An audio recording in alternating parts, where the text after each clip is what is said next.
Chez les étudiants en passe ou en LAS, la détresse ne se manifeste pas toujours par des mots.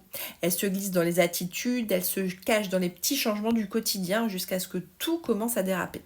Voici ce que je constate souvent chez ceux qui vont mal, c'est que ils travaillent des heures mais ils fuient les QCM. Donc là, c'est pas un manque d'effort, c'est juste la peur de l'échec qui les bloque.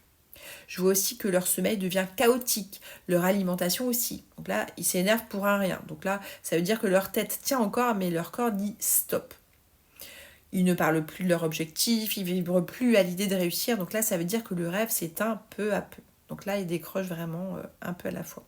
Donc là, ce sont des signaux faibles, mais ce sont les premiers signes d'un vrai mal-être. Donc en tant que parent, que faire concrètement pour aider ton étudiant sans l'étouffer? Je te propose 3 leviers puissants que tu peux mettre en place dès maintenant. Premier levier, c'est offrir un moment sans pression. Donc un instant dans la semaine, on ne parle pas de médecine, pas de concours, rien du tout. Une balade, un repas, un film, sans attente, juste pour être ensemble. Donc là, tu vas ressentir l'apaisement chez ton étudiant. Tu peux aussi accueillir les doutes sans les minimiser. Donc dire par exemple, c'est normal de douter, ça fait partie du chemin. Donc là, ça veut dire que le doute devient légitime et non une honte. Tu peux aussi t'appuyer sur un soutien extérieur, un coach, une formation, une méthode. Il existe des ressources pour ne plus porter seul cette année. Donc comme ça, chacun peut rester à sa place. L'étudiant apprend et le parent soutient.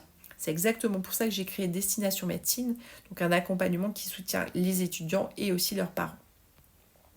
Dis-moi un petit peu, est-ce que toi tu as déjà vu ces signaux sans savoir comment réagir chez ton enfant? Tu peux partager ton expérience pour aider d'autres parents qui seraient dans le même cas.